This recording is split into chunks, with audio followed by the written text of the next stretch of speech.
जी स्मृतियों में लिखा है, पुराणों में भगवान व्यास कहते हैं, हत्या में सर्वाधिक पाप ब्रह्म हत्या का है, ऋषि हत्या का है। और स्त्री हत्या में कितना पाप लगता है? धर्मशास्त्र में लिखा है कि 10 ब्रह्मर्षियों की हत्या का पाप एक स्त्री की हत्या में लगता है। 10, फिर से सुन लो, 10 ब्रह्मर्षियों के वध का पाप एक स्त्री के वध में लगता है। इसलिए मृत्यु दंड के योग्य होने पर भी नारी अवध्या है। क्यों अवध्या है? क्योंकि वो जननी है, उसमें मातृत्व है। और संसार की जितनी माताएं हैं उनकी सबकी जननी, जननियों की जननियों की जननियों की जननी पूज्या गो माता है। इसलिए बार बार वेद में गाय को अवध्या कहा गया है। स्त्री अवध्या है, गाय अवध्या है। पर जहां गाय और स्त्री दो उपस्थित हों वहां क्या है? यह भी एक बड़ी सूक्ष्म बात है। वाल्मीकि रामायण में भगवान श्री राम से महर्षि विश्वामित्र कहते हैं, जही माम दुष्टचारिणी, इस दुष्ट आचरण करने वाली ताटका का वध कर दो। राम जी के रोंगटे खड़े हो गए, बोले स्त्री हत्या में बड़ा पाप लगता है। गुरु जी ने पढ़ाया, वशिष्ठ जी ने 10 ब्रह्मर्षियों की हत्या का पाप लगता है, ये भी गुरु जी हैं, कहते कि मार दो। कैसे मारें? तो राम जी थोड़े असहज हो गए। तो फिर विश्वामित्र जी ने बताया कि ऐसे ऐसे भगवान विष्णु ने भी एक बार ऐसा किया था, उनको दोष नहीं लगा, विशेष परिस्थिति में ऐसा हो सकता है और मैं आज्ञा दे रहा हूं।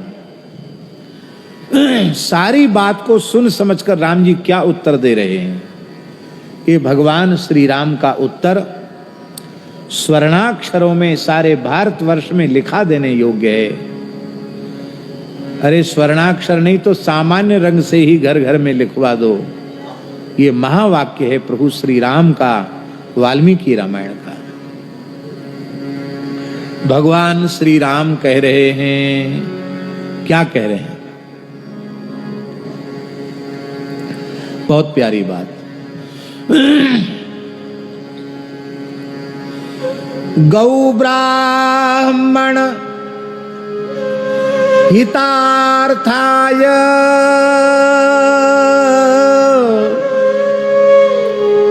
देशस्य च हिताय च तव चैवाप्रमेयस्य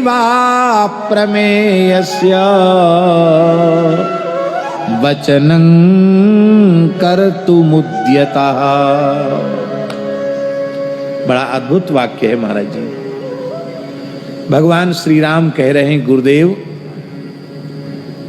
आपकी आज्ञा धर्म विरुद्ध नहीं हो सकती है, धर्म शास्त्र के अनुकूल ही होगी। इसलिए मैं आपकी आज्ञा पालन के लिए प्रस्तुत हूं। पर आज्ञा पालन में हेतु क्या है? गौ ब्राह्मण हितार्थाय, गौ के हित के लिए, ब्राह्मण के हित के लिए, और देशस्य च हिताय च, राष्ट्र हित सर्वोपरि है, देश हित सर्वोपरि है। इस पूरे के पूरे देश के परम हित के लिए और मैं आपकी आज्ञा से आज ताटका का वध करूंगा। इसका आशय क्या है? इसका आशय यह है, गाय की रक्षा, अग्निहोत्र की रक्षा, वेद की रक्षा, धर्म की रक्षा करने वाले ऋषि महर्षियों को खा गई है ये दुष्टा। सहस्रों गायों का भक्षण कर गई है ये दुष्टा।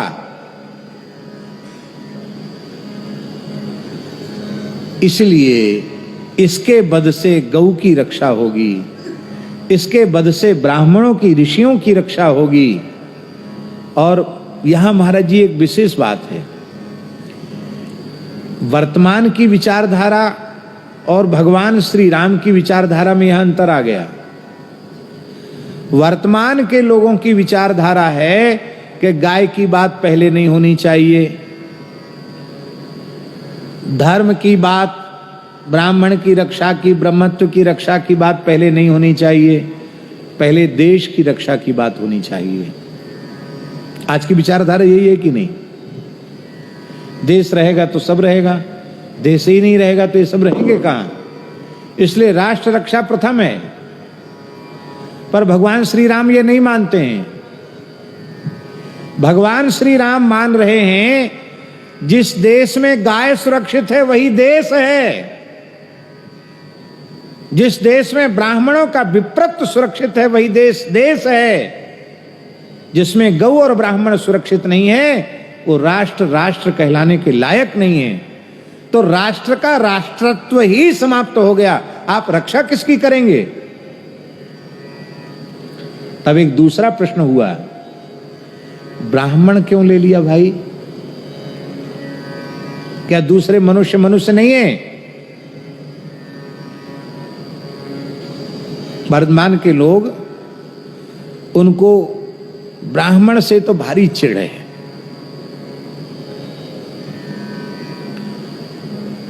थी नहीं है, थी क्यों नहीं? उस समय नेता पैदा नहीं हुए थे, इसलिए उन्होंने जहर भरा नहीं था भीतर। अब कुछ स्वार्थी तत्व जो देश के लिए कोई जिनका चिंतन नहीं है, जो केवल तात्कालिक लाभ लेना चाहते हैं कि हमको कुर्सी मिल जाए, हमको सत्ता मिल जाए, ऐसे लोग वो जाति का जहर घोल करके राष्ट्र को विखंडित करना चाहते हैं।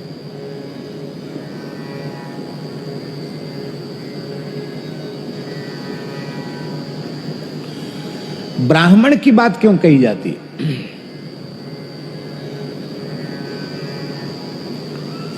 बहुत ध्यान से सुने ये बात। चतुष्पाद प्राणी गाय की रक्षा संपूर्ण प्रकृति पर्यावरण सहित पूरे ब्रह्मांड की रक्षा है। गाय की रक्षा से समस्त प्राणियों की रक्षा होगी और ब्राह्मण की रक्षा से संपूर्ण मानव जाति की रक्षा होगी। क्योंकि धर्मशास्त्र के अनुसार ब्राह्मण है कौन? सर्व समाज की पीड़ा का जो अनुभव करता है वो ब्राह्मण है। समाज के प्रत्येक वर्ग की पीड़ा का जो अनुभव करे वो ब्राह्मण है। क्योंकि धर्मशास्त्र के अनुसार ब्राह्मणोस्य मुखमासीद बाहु राजन्य कृतः ऊरु तदस्य जद्वैस्या पदव्याग्नु शूद्रो अजायत। शरीर के किसी भी अंग में रोग उत्पन्न होता है, उसकी संवेदना कहां होती है? उसकी संवेदना मस्तिष्क में होती है। उसका समाधान कहां से निकलता है? यहां से ही निकलता है। इसलिए समाज के प्रत्येक वर्ग के हित का जो चिंतन करे उसका नाम ब्राह्मण है।